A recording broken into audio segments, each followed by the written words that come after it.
I've been down here repairing this old radio, and I should have turned on the video camera earlier because it was kind of interesting, but I've just been replacing the capacitors. Here's the old capacitors. They're old and dried up, so no more for you.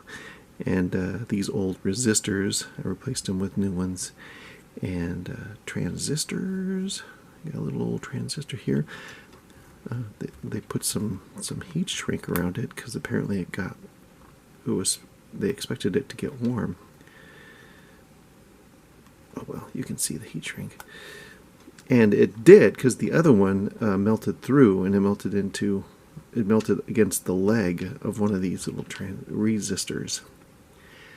So I've been replacing these, and I wanted to share it because it's kind of interesting. Maybe I'll pull this over. Okay, you'll be in the trash, so you're going in the trash. Goodbye. And this is the radio itself, and if you see the back of the circuit board is really simple because they put these little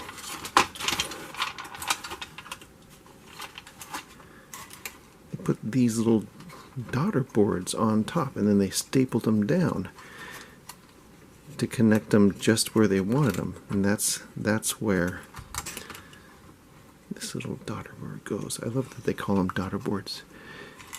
Go in there, my daughter. There? Yeah, so that's where that one goes. And it's kind of a pain if you want to fix it, because you have to take off the daughter boards just to look at the bottom, just to test these components. You have to take these off, flip them around to test the components. And you really shouldn't test the components anyway when they're in circuit, but sure makes it easier. But this is a neat little radio. Isn't that cool? And the way, just the simple little, look, there's 3 little debossed nubbins right here. For no reason, they're just decorative. And they made this texture here just to make it look good, just to provide a gloss, this texture, and the grill. Isn't that nice? And I think the grill is actually fabric. Looks kind of fabricy to me. Feels fabricy. And I really like seeing these variable capacitors. That is what is behind the tuner. When you turn this tuning knob, what you're doing is you're shifting. Let's see if I can get it. You're shifting these plates. Let's see if I can. There, you see right there? Between each other. Maybe it's better here.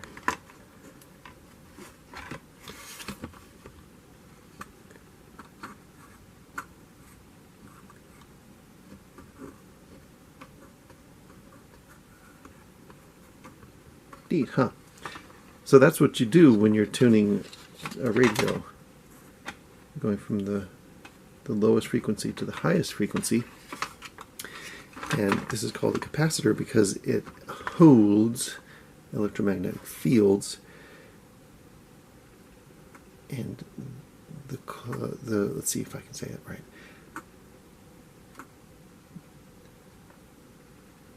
These little plates increase the capacity. So the more of the plates that are in contact with each other, the more capacity, and the fewer of them that are in what's the word? In vicinity of each other. See, because they're not actually connecting. They are very close, but not touching.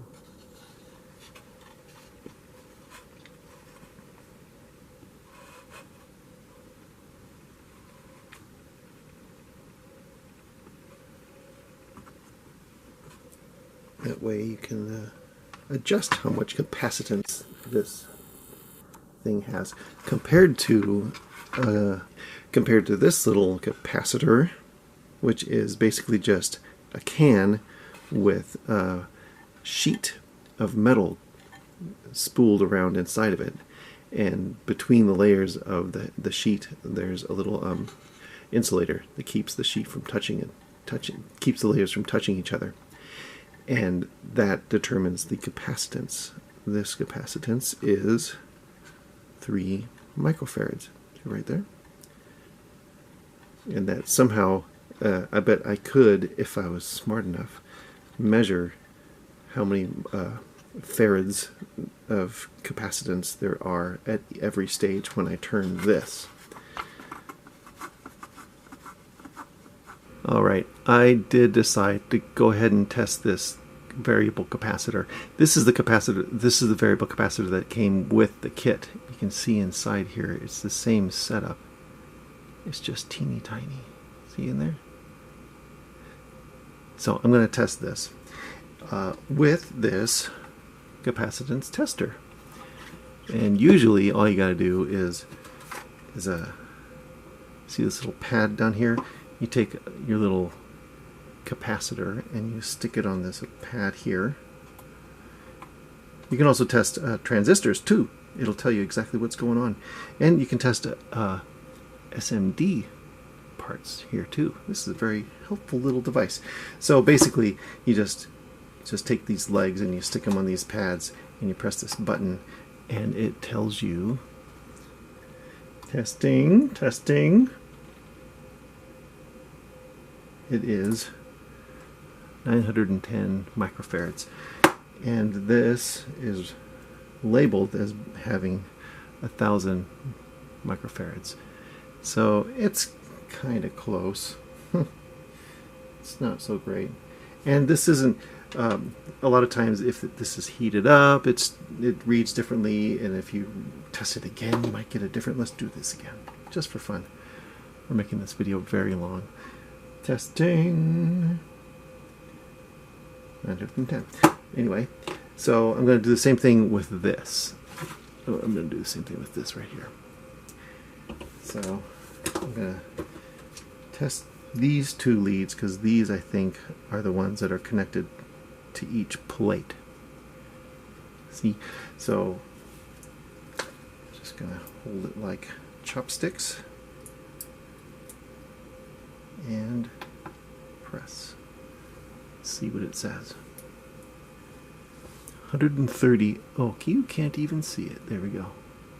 130 picofarads. And then I'll adjust it slightly. I'll turn it up the dial, so to speak, and see what the capacitance is now. 197 picofarads. Anyway, so now I'm satisfied that I can read it, but I haven't been able to align the capacitance with the radio station that it's stuck to. So, but anyway, now we know. Back to the video. Anyway, when I got this radio, I opened it up and I discovered that the antenna, this little ferrite rod with wire wrapped around it, had been disconnected. See right here? From the variable capacitor. Right there is where it's supposed to go. So I connected it and I thought, great, I just fixed it. But no, other stuff is wrong with it. So I've just been replacing all these parts, hoping one day that I could pick up the radio station that broadcasts all my favorite sports. So I'm not going to repair this right now. Actually, I'll show it to you when it's done. But I'm not going to do it on camera because I have to get my head in between the camera and the thing to see all this stuff. So anyway, one moment for you and you will see this working. Well, that didn't work. Nothing worked. Can't get it to work. So I was just about to throw it away, and I thought, you know what? I bet I could stuff a radio kit into it. But I really do like the outside, and I like this, and I know the radio kits don't have very good antennas, so maybe I can use these things for the radio kit. And this is a bad look. This has been in. I took this out of a different radio, and you could see the grill lines. This is where the sun baked in and bleached the black ink out of this paper. And the paper's it's been ripping, and I've repaired it. So we're just gonna tear all this out and put in this little kit right here. See? And look, the PCB that they sent fits. Just perfect. The only question is, will this thing fit with the dial? I don't know, but we're going to find out. So rather than work around this camera and be agitated, I'm gonna put it together. See, they put it in a nice little bag for me, and they put illustrations and arrows where I should put things. So this is going to be really easy and fun for me. This is how I'm going to have fun. Oh, this is where the speaker goes. This is the dial. It might work. It just might work. All right. In a moment, you will see the next phase. Okay, here is the contraption as it is without all of its guts.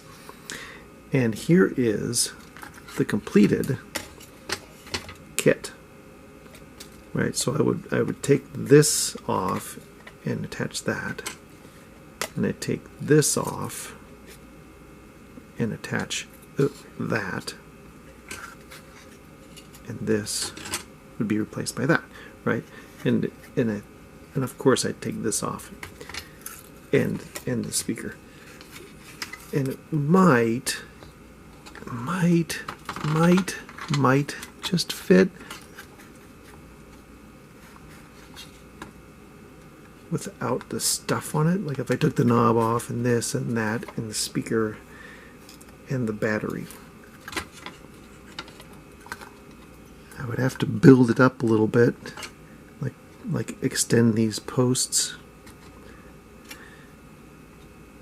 so it would ride above, because it won't fit directly down on this. And I'd have to figure out how to mount this too, because this was mounted on the board itself, so it rode up here like this, so you could turn it on and off. And this circuit board isn't made for something like this to fit on it. Not directly. I couldn't do that. So it's not looking good. I might just have to throw this whole thing away. Boo-hoo. But this works. Isn't that nice? Let's turn it on. About the Warriors, because part of this is See? Clay Thompson is leaving the Warriors. He's leaving the dynasty that was the Golden State Warriors. The right source. So to let you know who the real God is and who the God is that you should be worshiping, I'm going to no longer provide. Because rain and dew made the provisions in an agricultural environment. So he makes this prediction. So before we go on, let's get this straight. The idols in your life will be attacked by God. We have no idea. It's authorized. Easy stuffed burger. You can do something like a classic Oklahoma Joe, like a Smoky Joe with your chop meat, or you can do a Three stores? My...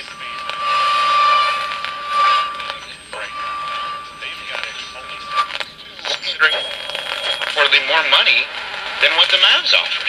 Yeah, that's the part that doesn't make sense when you... Right. So, I'm not picking very many up, but that's to be.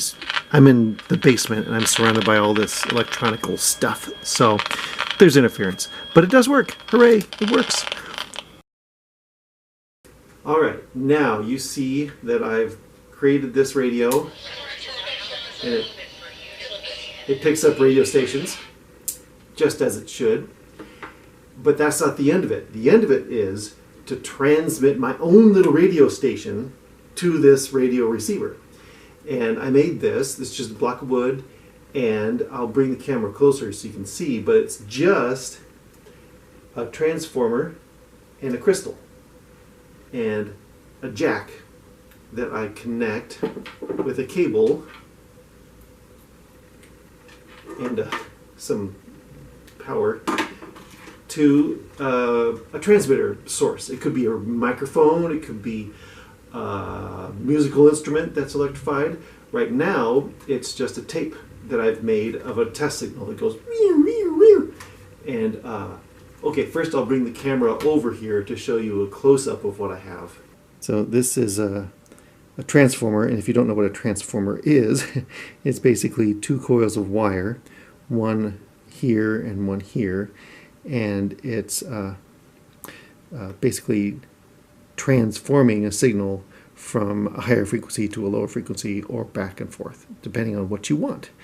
And this, inside of here, it's a little, this is just a little metal can, but inside the little metal can is a sliced quartz crystal, and they slice it just right so that it resonates at a certain frequency when you send an electrical signal through it.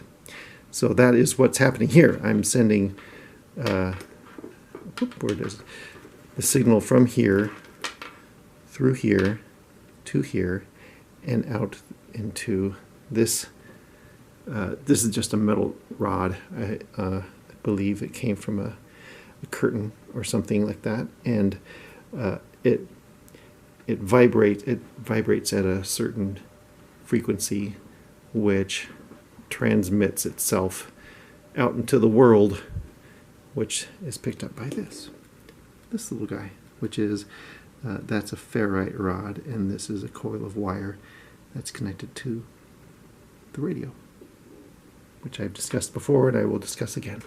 And then I will play you the signal that I've taped onto this tape. There. Okay.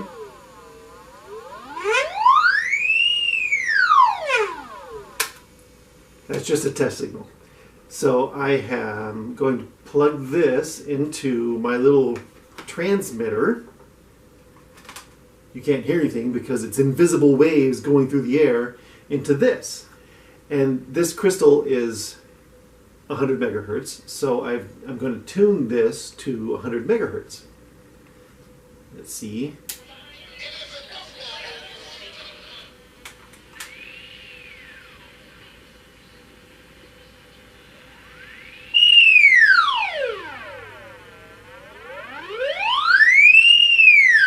Yes! It's coming from there to there, from this antenna to this antenna. What can I say?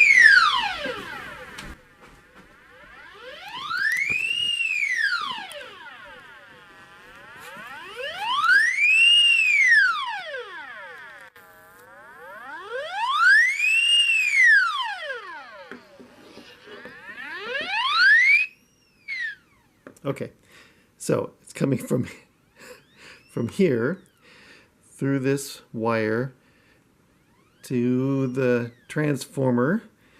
It's being transmitted through this crystal, through this antenna, through the air. It's being picked up by this antenna, through this transistor circuit, this oscillator, and it's being translated by this little amplifier to the speaker.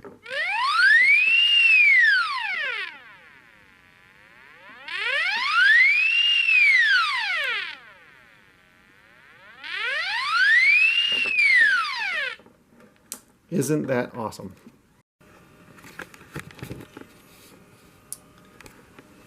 All right, so here we go.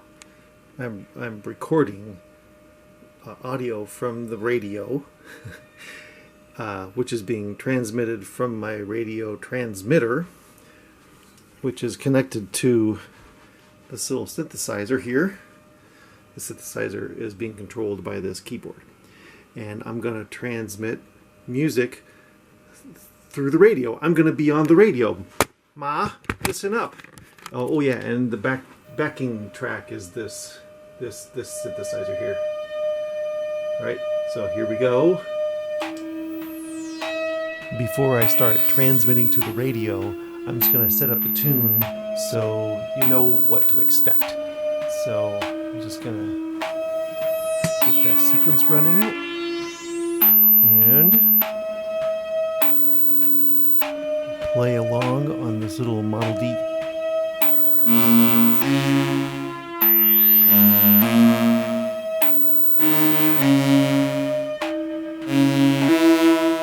That's just what it sounds like. It's what it's going to sound like. But now I'm going to put it through there. Okay, so what do we do?